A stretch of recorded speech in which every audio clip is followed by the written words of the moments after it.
지난 시간 우리는 바울과 바나바를 반대하는 유대인들에 대해 살펴보았습니다. 왜 유대인들이 바울과 바나바를 반대를 했을까요? 똑같은 말씀을 들었지만 누구는 은혜를 받고 어떤 사람은 반대하고 비방하고 심지어 복음을 전한 그 사람을 죽이려고까지 한 이유가 무엇입니까? 그 차이가 어디에 있을까요? 그것은 바로 말씀을 듣느냐 듣지 않느냐에서 차이가 오게 됩니다. 믿음은 들으면서 나는 것이다 라고 말씀하고 있습니다. 아무리 말씀이 앞에 있어도 듣지 않으면 믿음이 생기지 않고 은혜를 경험할 수 없는 거예요. 정말 맛있는 음식이 차려져 있다 할지라도 그 음식을 먹어야 내게 영양분이 되어서 나를 살찌우는 것이지, 먹지 않고 구경만 한다면 그 음식은 나를 살찌울 수 없고 나에게 영양분이 될 수가 없는 겁니다. 아무리 좋은 말씀을 갖다 놔도 듣지 않으면 소용이 없는 거죠. 그런데 바나바와 바울을 반대했던 그 유대인들은 바로 이렇게 하나님 말씀을 듣지 않으려고 했던 사람들이었습니다. 그래서 그들은 바울과 바나바를 비방하고 반대하고 그리고 다른 사람들을 선동해서 바울과 바나바를 죽이려고까지 했던 그런 일을 그들이 하게 됩니다. 그렇다면 왜 유대인들은 하나님의 말씀을 들을 수 없었을까? 이유가 무엇일까요? 그것은 바로 그들이 이 말씀을 들을 수 있는 마음밭을 가지고 있지 않았기 때문에 그렇습니다. 기본적으로 말씀을 들을 준비가 되어 있지 않았던 거죠. 우리는 말씀을 들을 때 어떻게 들어야 될까요? 단순하게 들어야 됩니다. 예수님 당신의 바리새인들의 가장 큰 문제는 무엇이었습니까? 그때 예수님께서 어떤 말씀을 전하시든지 어떤 행동을 하든지 하면 어떻게 말합니까? 어찌하여 라는 말을 참 많이 했어요. 어찌하여 그렇게 행동하십니까? 어찌하여 그렇게 말합니까? 어찌하여 왜 죄인들과 함께 식사를 합니까? 이렇게 말을 많이 했어요. 무슨 말입니까? 난 이해가 되지 않는다. 도대체 나에게 이해가 되는 그런 이해가 되도록 좀 행동을 해봐라 라고 그렇게 말을 하고 있는 것이죠. 이해가 되면 믿고 이해가 안 되면 내가 믿지 않겠다라는 그런 말입니다. 하지만 예수님께서 원하시는 믿음은 무엇입니까? 당장 이해가 되지 않아도 믿는 것, 이것을 예수님께서 원하고 계시는 거예요. 예수님께 말씀하시는 참 믿음이 바로 이런 믿음입니다. 말씀이 이해되지 않는다 할지라도 예수님께서 말씀하셨기 때문에 예수님이라는 그분 자체를 믿기 때문에 그분의 말씀도 내가 믿는 거예요. 이런 믿음을 주님께서 우리에게 요구하고 계시는 겁니다. 예수님께서 말씀하셨으니까 그분의 말씀이 이해가 안 돼도 내가 믿어야 되는 겁니다. 바울과 바나바를 반대했던 유대인들은 이런저런 이유로 믿지 못하고 있었습니다. 오히려 유대인이 아닌 이방인들은 말씀을 믿고 구원을 받았습니다. 성경을 보면 그들은 참 단순했음을 우리가 알 수가 있습니다. 그들은 말씀을 들었어요. 그리고 기뻐했습니다. 그리고 믿었습니다. 여러분, 복잡하면은요 기쁨을 얻을 수가 없어요. 아이들은요 쉽게 웃고 쉽게 웁니다. 왜 그럴까요? 애들은 단순하기 때문에 그래요. 맛있는 거 주면 웃고요, 때리면 울어요. 어른들은 어떻습니까? 뭘 갖다 줘도, 공짜로 갖다 줘도 뭔가 의심을 하는 거죠. 이걸 왜 나한테 갖다 주지? 의심을 해요. 예. 복잡하다는 말입니다. 복잡하니까 이게 쉽게 기쁨을 얻을 수도 없고, 그리고 뭔가 이렇게 마음에 염려와 근심이 가득한 것들을 볼 수가 있습니다. 마음이 복잡하면은요 염려와 근심이 가득해질 수밖에 없는 겁니다. 바라기는 단순하게 말씀을 듣고 받아들이므로 참된 기쁨과 구원의 감격이 여러분 가운데 충만하시기를 간절히 축원합니다. 바울과 바나바는 이고니온이라는 곳에서 복음을 전하면서 순탄하지 않은 과정을 겪게 됩니다. 여전히 많은 유대인들이 반대하고 조직적으로 공격을 하게 됩니다.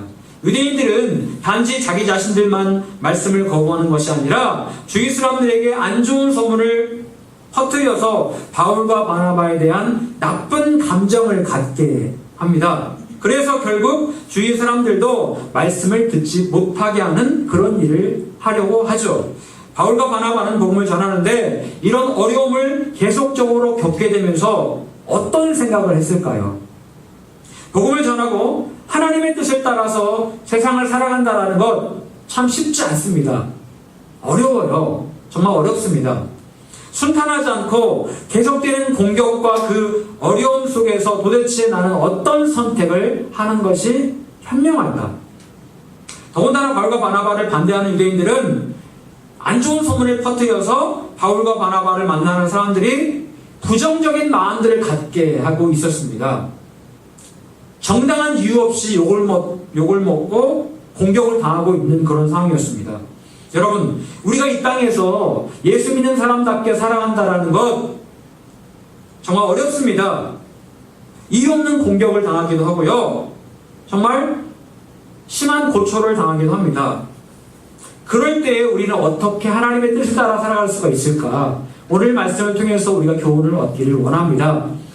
이 어려운 세상 가운데 수없이 많은 공격과 반대와 비난 속에 우리는 어떻게 지혜롭게 살아갈 수 있을까? 첫 번째, 우리에게는 충분한 시간이 필요하다. 3절 말씀을 보면 이렇게 말씀하고 있습니다.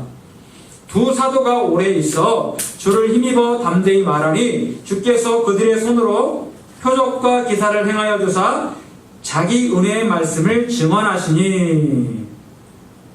사람들이 나를 미워하고 싫어합니다. 반대합니다. 일이 잘 풀리지 않아요. 그럴 때 통상적으로 우리가 취할 수 있는 행동은 무엇입니까? 거기를 뛰쳐나오는 거죠. 거기를 벗어 나오는 게 통상적으로 우리가 취하는 행동입니다. 사람들이 나를 싫어하고 미워하는데 거기에 계속해서 머무른다는 것은 참 어렵습니다. 그런데 여러분, 내가 해야 할 일이 있는데도 사람들이 나를 싫어하고 미워할 때마다 그곳을 벗어난다면 어떨까요? 결국 우리가 어떤 긍정적인 결과를 얻기는 힘들 겁니다. 어려우니까 뛰쳐나와야지. 반대하니까 도망가야지. 그런다면 우리는 좋은 결과를 얻을 수가 없는 거예요. 바울과 바나바는 이고니온에서도, 그 앞에 있었던 비시디아 안디옥에서도, 그리고 그 앞에 있었던 구보로섬에서도 완벽하게 환영받지 못했습니다. 물론 바울과 바나바를 환영해준 사람들도 있었습니다. 그렇다고 모든 사람들이 두 사람을 환영해주지는 않았어요. 구보로섬에서는요, 바예수라는 박수무당이, 그리고 비시디아 안디옥과 이고니온에서는 유대인들이 바울과 바나바를 괴롭혔습니다. 그리고 이런 괴롭힘 때문에 그들은 쫓겨나듯이 그곳을 벗어날 수밖에 없었습니다.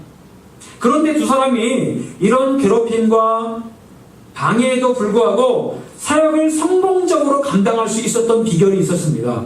무엇이었을까요?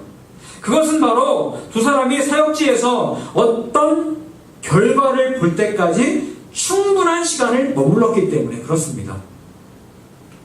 오늘 말씀에서 오래 있어 라는 말씀이 나옵니다. 오래 있어.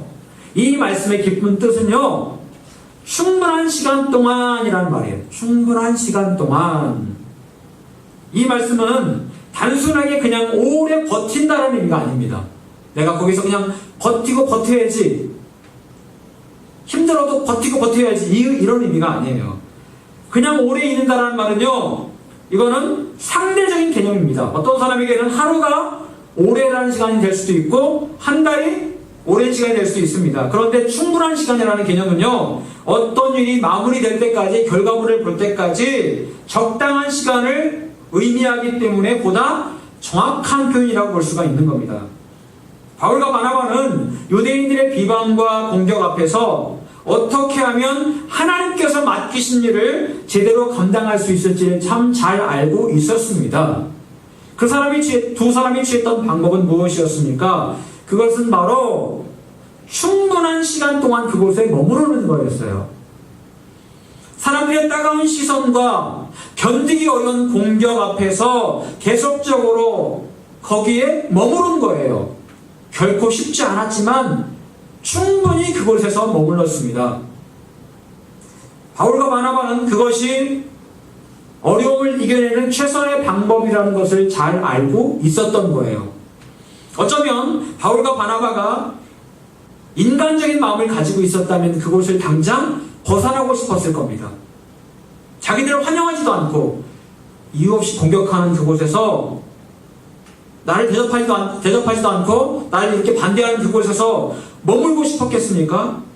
그런데 여러분, 주위 사람들이 나를 미워하고 반대하고 나를 싫어한다고 그곳에서 뛰쳐나온다면 아까도 말씀드렸듯이 어떠한 결과를 얻을 수가 없는 거예요. 어떤 인간적인 일들도 당연히 그런데 하물며 하나님의 일이야 더 말에 무엇하겠습니까? 제가 요즘 전도훈련을 계속해서 받고 있는데요. 지난주까지 9주를 받았습니다. 총 16주인데 이제 9주 받고 10주차에 들어갑니다. 처음에 전도훈련을 시작하는데 훈련을 맡고 계신 목사님이 그런 말씀을 하시더라고요. 이 훈련은 아무 생각 없이 단순하게 열심히 하는 사람이 효과가 있을 거다라는 그런 말씀을 하시더라고요. 무슨 말씀인고 생각해보니까 전도훈련을 받기 위해서는 매일같이 이 메시지를 암송을 해야 됩니다. 그리고 매일 전도를 해야 돼요. 이 일이 참 쉽지가 않은 일인데요. 하지만 이렇게 훈련 프로그램대로 열심히 메시지를 암송하고 전도를 하다 보면 어느샌가 전도가 체질화되는 것들을 보게 됩니다. 결국 시키는 대로 우직하게 훈련을 받게 되면 원하는 결과대로 전도의 달인이 될 수 있는 거죠. 바울과 바나바는 유대인들이 하나님 말씀을 전하는 바울과 바나바를 공격할 때 어떻게 하는 것이 승리할 수 있는 방법인지를 정확하게 알고 있었습니다. 유대인들의 물리적인 공격 앞에 하나님께서 원하시는 가장 좋은 승리의 방법은 바로 그곳에서 충분한 시간 동안 머무르는 것입니다. 예수님께서 십자가에 달리시기 전 겟세마네에서 기도하실 때 베드로와 야고보와 요한을 데리시고 이렇게 말씀하십니다. 내 마음이 심히 고민하여 죽게 되었으니 너희는 여기 머물러 깨어 있으라 라고 말씀하세요. 머물러 깨어 있으라. 머물러라 라고 말씀하세요. 마음의 고통 가운데 있던 그 예수님이 제자들에게 특별히 부탁하신 거예요. 나를 위해서 이곳에 머물러 깨어 있으라 라고 말씀하세요. 하지만 제자들은 그곳에 머물러 깨어 있지 못했습니다. 머무르는 것까지는 그들이 했지만 깨어있지 못했어요. 사실은요, 머무른다는 말과 깨어있다는 말은요, 같은 의미로 봐야 되는 거예요. 단지 단지 그곳에 있는 게 중요한 게 아니고요, 그곳에 있으면서 깨어서 어떻게 하라고요? 기도하라는 말씀이에요. 기도하라. 한 곳에 머무르라는 말씀, 사실은요, 그곳에서 가만히 있으라는 말씀이 아니고요, 그곳에서 기도하라는 말씀이에요. 충분한 시간 동안 머무르면서 기도하고 있으라라는 말씀이에요. 그렇게 되면, 그렇게 하기만 하면 반드시 열매를 보게 될 것이다. 머무르는 것, 머물러 깨어 기도하는 것 쉽지 않죠. 피로감이 몰려올 겁니다. 견디기 쉽지 않았을 거예요. 그럼에도 불구하고 하나님께서 우리에게 맡기신 사명을 감당하기 위해서 기본적으로 가장 중요한 것은 충분한 시간 동안 나에게 맡기신 자리를 지키고 그곳에 머물러서 묵묵히 기도하는 것입니다. 어렵지만, 견디기 쉽지 않지만, 피곤하지만 그곳에서 머물러 기도하는 것. 이스라엘 사람들은 여리고성을 함락하기 위해서 하나님의 말씀대로 매일같이 성을 돌았습니다. 7일 동안 성을 돌면서 그곳에 머물러 있었어요. 충분한 시간을 돌았을 때 그 성이 무너지는 것들을 볼 수가 있었습니다. 하나님께서 여리고성을 함락하기 위해서 이스라엘 백성들에게 요구하셨던 시간은 며칠입니까? 7일이었어요. 7일. 그들에게 충분한 시간은 7일이었습니다.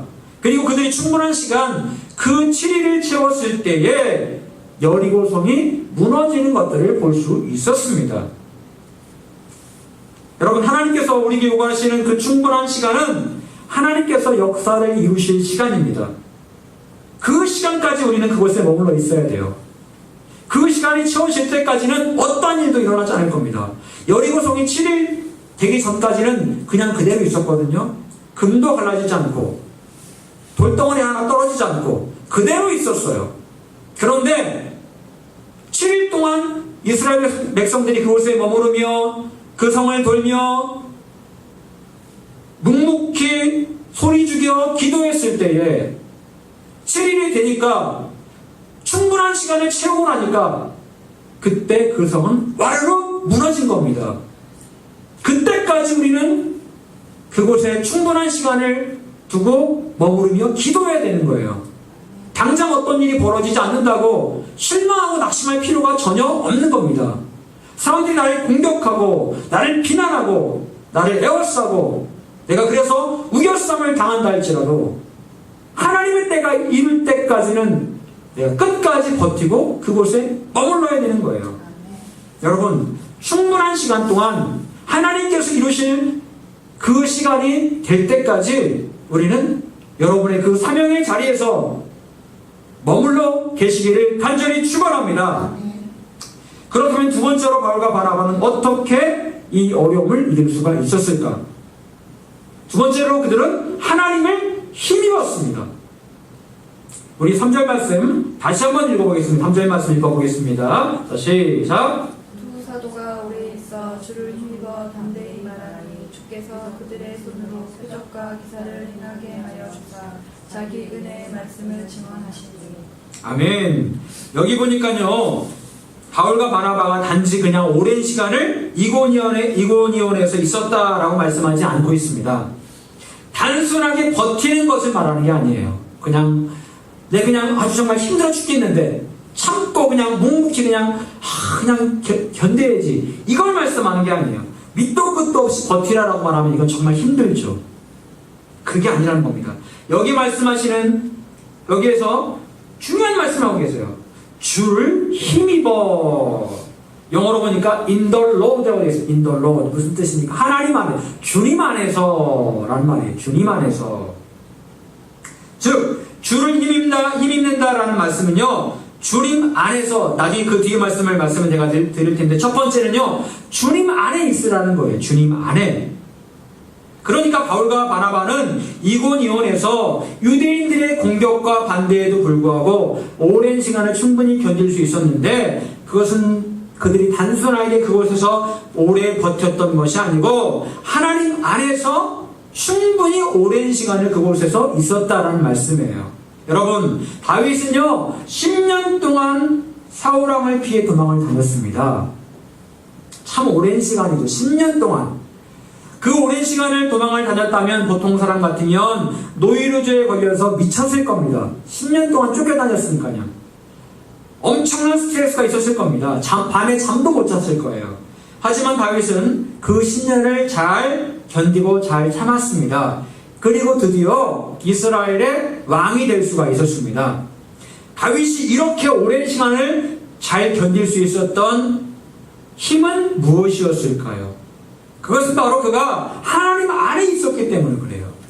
하나님 안에 있었기 때문에 10년을 잘 견딜 수 있었던 거예요. 하나님을 힘입었기 때문에 그 시간이 가능했던 겁니다. 억지로 버티고 견뎌야 됐다면 정말 견디기 어려운 시간이었겠지만 하나님 안에 있었기 때문에 충분히 가능한 시간입니다. 여러분, 하나님께서는 우리가 하나님께서 맡기신 사명을 온전히 이루기까지 충분한 시간 동안 견디고 머물러 있으라고 말씀하세요. 그런데 그 시간 동안 우리가 견딜 수 있는 여건을 허락하시는데 그것은 바로 우리가 하나님 안에 있게 하시는 것. 그렇게 함으로 충분히 오랜 시간을 머물러 있게 우리로 그렇게 하신다라는 거예요. 바울과 바나바가 복음을 방해하는 사람들이 있음에도 불구하고 끝까지 참고 견디며 오랜 시간 머물러 복음을 전할 수 있었던 이유는 그들이 하나님 안에 있었기 때문에 그렇습니다. 또한 우리는 바울과 바나바를 통해서 하나님께서 이고니온에서 어떤 일을 이루셨는지를 알 수가 있는데 3절에 보니까 주께서 그들의 손으로 표적과 기사를 행하게 하여 주사 자기 은혜의 말씀을 증언하시니, 그들이 기본적으로 그곳에서 하나님을 힘입어서 오래 있었습니다. 그랬더니 뭐가 나타났다고요? 표적과 기사가 나타났다. 놀라운 기적들이 나타나기 시작했다라는 거예요. 오랫동안 하나님을 힘입어서 그곳에 있었더니 하나님의 기적의 역사가 나타났다. 당장 무슨 일이 일어나기를 우리는 기도합니다. 하나님 제발 이걸 지금 당장 해주세요.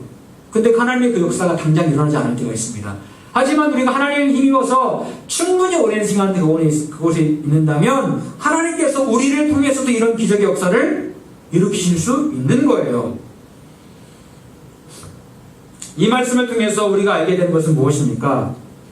하나님께서는 하나님의 살아계심을 바로 나를 통해서 보여주기를 원하신다라는 말씀이에요.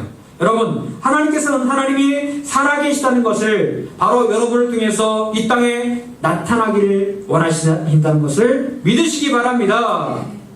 제가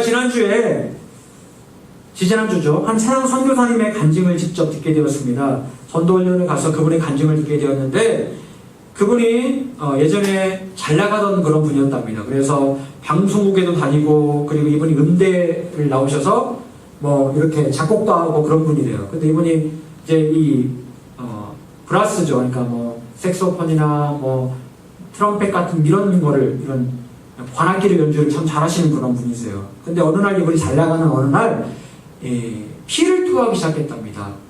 몸에 있는 모든 구멍에서 다 피가 나오기 시작하더라는 거예요. 그래서 병원에 갔더니 백혈병이라는 거예요. 급성 백혈병이다. 그래가지고 이제 병원에서 하는 말이 얼마 안 남았으니까 준비하십시오 라고 얘기를 하더랍니다. 그래서 이분이 막 발악을 막 하는 거죠. 그래서 하나님께 막 욕을 하면서 하나님 나와봐라 막 소리를 치더라는 겁니다. 하나님 아무 반응이 없으시더라는 거예요.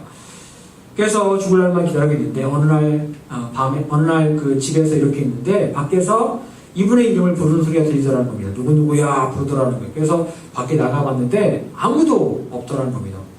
근데 헛소리가 들리나 해가지고 다시 집에 들어갔는데 또 들리더라는 거예요. 누구누구야 부르더라는 거예요. 몇 번을 그래서 이제 이 사람이 누가 장난치는 줄 알고 누구야 왜 누구네 내 이름을 막 부르는 거야 하면서 막 소리를 쳤답니다. 그때에 이분의 눈앞에 하얀 스크린이 딱 내려오더라는 거예요. 눈앞에 하늘에서 하얀 스크린이 쫙 내려오더니 그 스크린에 뭐가 이렇게 보이더라는 겁니다. 보이는데 옛날 자기 모습이 보이더라는 거예요.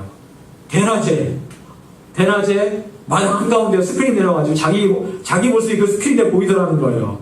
예, 이게 꿈인가 생심해가지고 이게 눈을 비비고 그랬는데 진짜로 그런 일이 벌어지고 있더라는 거예요. 옛날 자기 모습이 보이는데 옛날 자기가 교회에 나갔던 모습이 보이더라는 겁니다. 교회 나가서 거기서 이렇게 어떤 찬양으로 하나님께 영광 돌리는 선교사님을 만나게 되었는데 그분이 너무 멋있게 보이더라는 거예요. 그래서 이 선교사님이 그때부터 교회를 나오기 시작했는데 그때 이제 그 장래 희망을 적으라는데 장래 희망에다가 자기가 그렇게 적었답니다. 찬양 선교사라고 적었대. 찬양 선교사. 그리고 나서 그분이 그 이후로 교회를 안 나갔대요. 안 나가다가 부인은 교회 다니고 자기는 교회 안 다니고 그러다가 이 병에 걸린 거예요. 네. 그래서 이분이 이 하나님을 만나고 나니까 너무 신기해가지고 이분이 피를 막 토하면서 하나님 살아계시다고 사람들에게 막 전도를 하기 시작했답니다. 그리고 나서요 며칠 동안 전도를 하는데 여전히 이제 이 기침 나오고 온몸에서 피가 계속 나오고 있었답니다. 그런데 어느 날 화장실에서 대변을 봤는데 그동안 대변을 잘 못 봤대요. 대변을 봤는데 그때부터 뭔가 몸 안에서 뭐가 훅 빠져나가는 그런 기분이 들더라는 거예요. 그때부터 이분이 백혈병에서 나왔을까 안 나왔을까요? 나와버렸어요.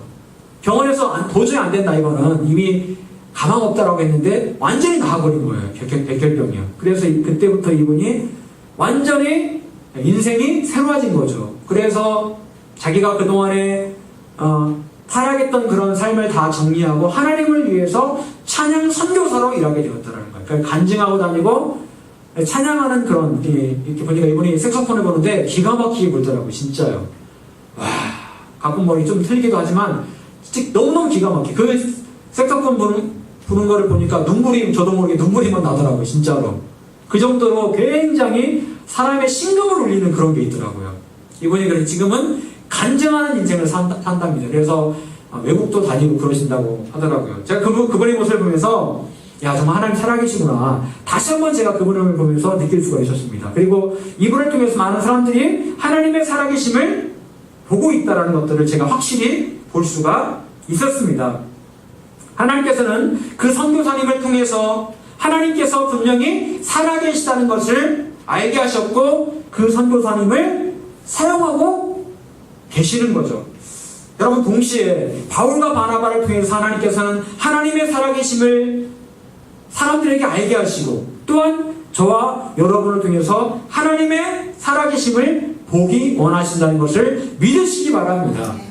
자, 그렇다면 하나님께서는 어떻게 우리를 통해서 하나님의 살아계심을 보이기 원하실까?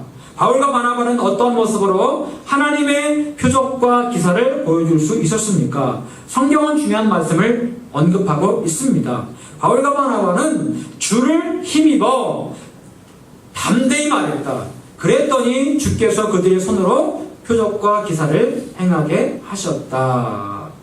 두 사람은요, 하나님을 힘입어서 담대히 말했다라는 거예요. 유대인들은 바울과 바나바를 공격하고 비방했습니다. 얼마나 힘들고 주눅들었겠습니까? 인간적으로 참기 힘든 시간이었을 거예요. 그럼에도 불구하고 바울과 바나바는 하나님을 힘입어서 담대히 말했습니다. 이 말은 쉬운 말로 말한다면 용기를 내서 말했다는 거예요. 용기를 내서 말했다. 바울과 바나바는 인간적인 용기는 없었을 겁니다.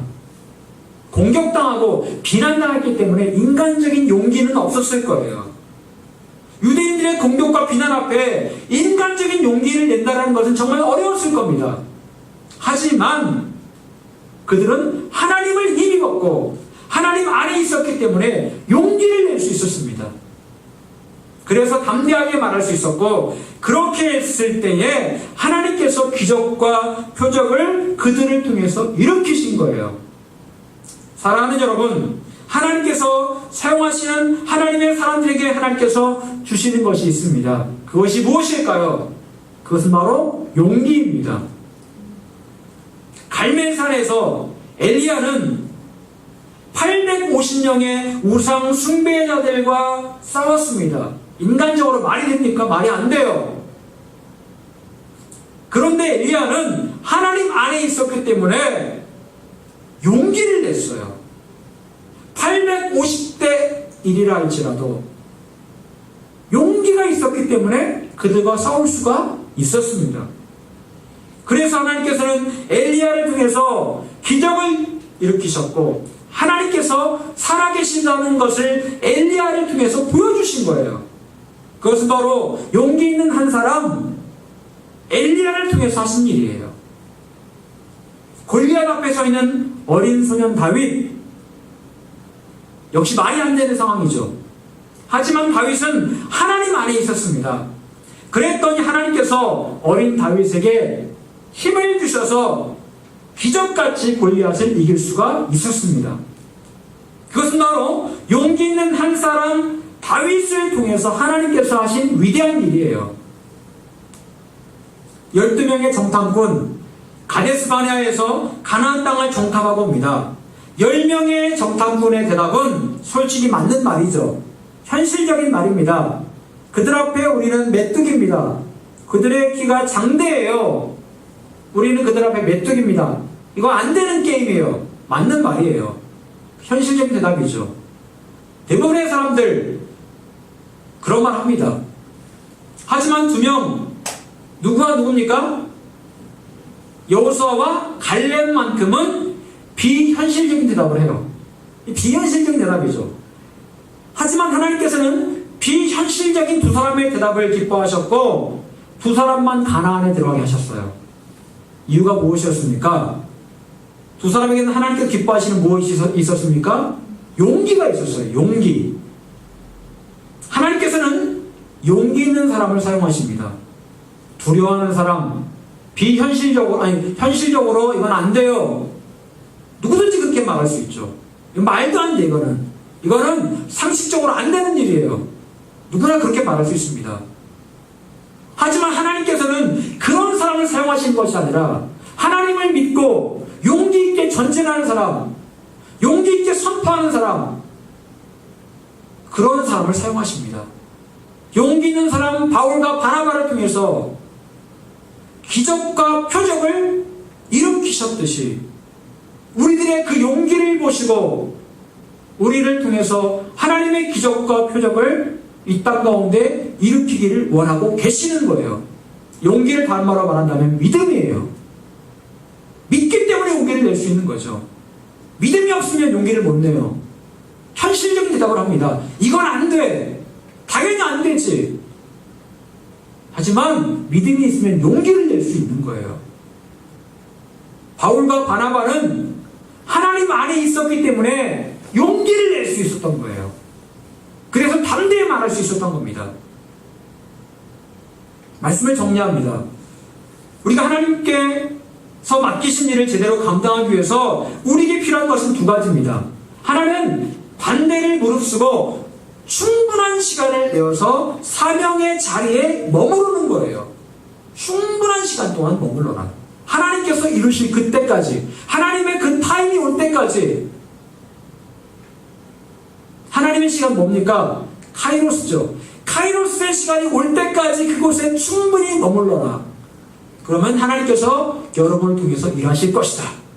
두 번째로 우리는 사명의 자리에 머무르면서 하나님 안에 있으며 믿음을 가지고 용기를 가져야 되는 거예요. 용기를 가지고 있으면요, 용기를 내서 선포할 때 하나님께서 표적과 기적을 일으켜 주실 겁니다. 그리고 여러분을 통해서 하나님이 정말 살아계신 하나님이라는 것을 분명히 보여주실 거예요. 여러분, 세상의 공격과 그 반대, 비방에 넘어가지 마십시오. 쓰러지지 마십시오. 포기하지 마세요. 하나님께서 결코 원하시는 그런 모습이 아닙니다. 사랑하는 여러분, 하나님께서는 저와 여러분을 이렇게 사용하기를 원하십니다. 어떠한 상황에서도 하나님을 힘입어서 믿음으로 용기 있게 선포함으로 하나님의 살아계심을 증거하는 저와 여러분 모두가 될 수 있기를 간절히 축원합니다. 기도하겠습니다.